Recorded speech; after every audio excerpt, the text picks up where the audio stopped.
Hello and welcome to the Interpreters Portal webinar. I'm Duncan Key and I'll be taking you through some of the basic functions of the Interpreters Portal today. To begin with, a little bit about Interpreters on Call as a company. We're not a language service provider. We don't sell language service providers services to clients.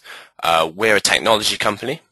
We sell a telephone interpreting solution to language service providers, which then allows them to provide a telephone interpreting service to their clients. What this means for you guys, the interpreters, is that your payment terms and commercial relationship are between each language service provider sending you business through our platform and yourself. They'll be the ones paying you directly for your services there. Four main stages to how the Interpreters Portal works. The first one is to sign up.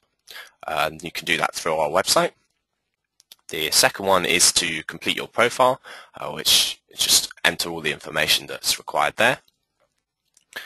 Then after that, you wait and receive recruitment invitations from language service providers that want to work with you. Once you've accepted a language service provider's recruitment invitation, you can then perform telephone interpreting work with that language service provider. So the first step there was your profile. When completing your profile, bear in mind that it's a language service provider's only impression of you. They don't know anything else about you apart from what's in your profile. For that reason, you should make sure it's complete. Any information that's relevant there, you should give to a language service provider to maximize the chances of them recruiting you. And then after you've filled it in, you get a new qualification, you should go back and add that to your profile. You should also make sure it's accurate. Say you pick every specialism on the list. It's unlikely you've been able to specialize in every single one of those areas. So a language service provider is going to look at that information and think, maybe not. So only pick the ones you actually know a lot about. And then obviously make sure it's presentable. Correct grammar and punctuation make a very good impression. If that's wrong, then it doesn't sell yourself very well as an interpreter. If the language service provider does like the look of your profile, they'll send you a recruitment invitation. What will happen there is the invitation will pop up in the center of the My Details tab in the Interpreters Portal, and an email will also be sent to your email account to let you know you've got one. What you should bear in mind is that a language service provider may run multiple services on our system, so they may want you to work for more than one, and you may want to offer yourselves at different rates for each one of those services, depending on how demanding the work is there. And I'm going to give you an example of a profile here in the Interpreters Portal. So this is the language service provider's view of your profile. This is in the language service providers tab, portal, with different tabs across the top of the screen here. And this guy's name is Richard Hughes, but unfortunately he's not really filled in that much information in his profile. So if a language service provider goes to your profile and you've not filled it in, this is what it's going to look like. The key thing to notice is that the language service provider doesn't see your direct contact information. They don't see your telephone number, your email address, or your mailing address. They do see on the left-hand side here the city and the country that you're based in, and that's so that if you do face-to-face work as well as telephone interpreting, the language service provider can see where you're based and then recruit you for that if, say, they've got a gap in their coverage in your area. On the right-hand side of the page is just the rest of the information in your profile, so your mother tongues, language pairs, specialisms, and then any other comments you wish to add at the bottom there. Switching back to the presentation. The one thing you should make sure you do when you receive a recruitment invitation is, before you accept that invitation, agree all the terms on which you're going to work for that language service provider. That's because once you accept that invitation, the language service provider can send you a call straight away. And obviously if you've not agreed at that point how much you're going to be paid for that call, that's not a good thing.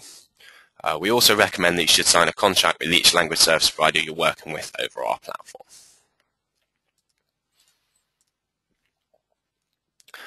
Once you've accepted a recruitment invitation, you then need to log on and off from the system to tell the system when you're going to be available to work. There's two ways to do that. One's via the phone and one's via the web.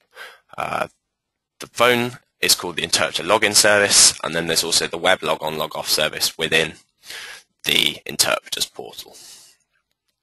The first one of those is the interpreter login service. To do that, you phone the London number shown on your screen now, which is +44 20 7147 7481.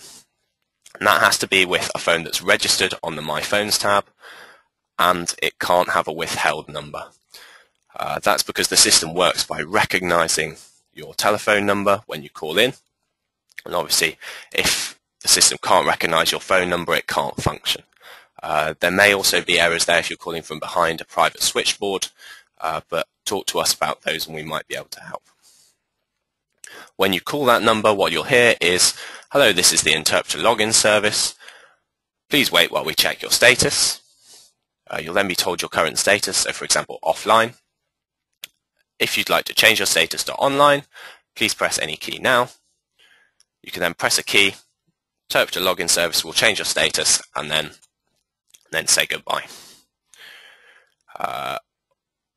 The other option there is the web log on log off service, so I'm going to show you that here.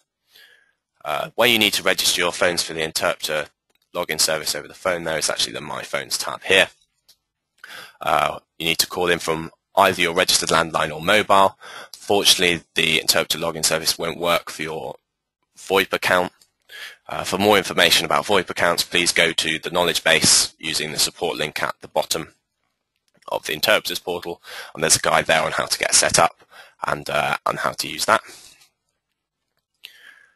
But yeah, the web log on log off service is also quite simple. On the My Details tab, top left, tells you your system status. I'm currently logged on with my mobile. If I wanted to log off, all I have to do is click Change Phone Status, click OK, and I'm then logged off. I won't receive calls when I'm logged off, and I will receive calls when I'm logged on. If I wanted to log back on again, all I do is choose my mobile again, click Change Phone Status, and I'm logged back on. The one thing to bear in mind when you're logging on and off is that when you have a pre-booked session arranged with a language service provider, say at 3 o'clock, you should probably log out of the system around 10 to 3, quarter to 3, as this ensures that you don't get an on-demand call coming to your phone that then clashes with your booked session. Booked sessions will come through to you whether you're logged on or off, and what will happen there is the booked session will first ring your VoIP account, then it will ring your landline, and then it will ring your mobile to make sure it gets hold of you at the time that you said you'd be available to the language service provider. So switching back to the interpreter's webinar presentation.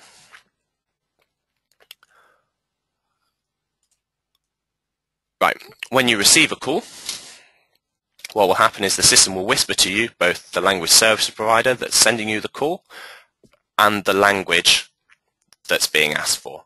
So for in our example here, it will say, "This is the Aspirato telephone interpreting system with a call for Spanish. Please press any key to accept this call."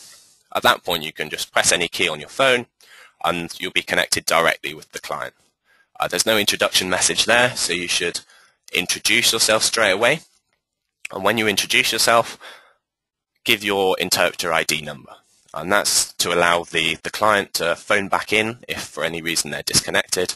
And it also allows them to ask for you in the future. Say you've done a really good job. Next time they want to use you again, they can call straight back into you if you're online using your ID number.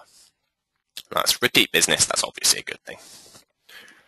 Please bear in mind that a language service provider can see how many calls you missed because you couldn't get to the phone, or how many calls you picked up and then refused, because that's impacting directly on their client service. If their client is waiting a long time because our system's calling loads of interpreters that are telling us they're available but they're actually not answering their phones, obviously they might have to wait quite a long time. They don't like that. So you should log off when you're not available. So managing the language service providers you're working for, once you work for 4 or 5 language service providers, you may want to, say, not work for the one that's paying you the least, or say at the end of the month, a language service provider's late in paying your invoice. What you can do there is you can go to the interpreters portal. If you go to the My LSPs tab, which is over towards the right-hand side, you get a list of all the language service providers you're currently working for. If you press Details for those language service providers, it gives you the contact details that you can use to get hold of them. At the bottom of the page on the left there, it's also a status drop-down menu. If you change that status from active to suspended and click Save, click OK, what will happen there is you'll no longer receive calls from that language service provider even when you're logged in. And then if you go back to that list, they then appear as suspended on that list. The language service provider is informed that you've suspended them, and that's so that they can then arrange to cover the gap in their service that they've now got because you're not available. Say after 2 days that language service provider did then pay my invoice, it was just an internal error. I can then turn them back on by going to the same menu, change the suspended back to active, clicking Save, OK. And then if you go back to that list, then I'm receiving calls from Aspirato interpreters again. So going back to the presentation.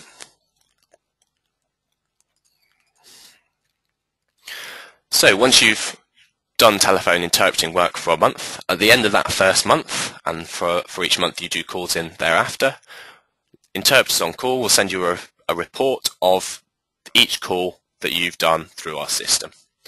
We'll also give you totals per language service provider there, and we'll also send you the information on how many times you've logged on and off that month, and also the number of minutes you've done, number of calls for each LSP, and then the number of phone calls you've missed or you've not picked up as well, so that you have all the information there to assess your business. The totals there will be the same totals we send to the language service providers, so there should be no argument about the time that you've worked for them there, and it makes it really easy to invoice them as well because you've got the sum totals of the number of minutes that you've done for each company. If for any reason you need support, the fastest way to get support is using the support link at the bottom of the interpreters portal. Create a new support ticket there, and we aim to reply to each new support ticket within 2 business hours of receiving them. And I'll just go and show you where that support link is. Within the interpreters portal, it's just found here at the bottom left. If you click on that support link, you go to this screen, which allows you to fill out a new support ticket. And then also, if you search at the top or use the navigation bar at the bottom here, you can go to our knowledge base. And then within that knowledge base, there's the answers to a lot of frequently asked questions that we receive. So you can obviously get an immediate answer there if the answer's available. There's obviously also the guide to using VoIP in the interpreters portal in that area as well.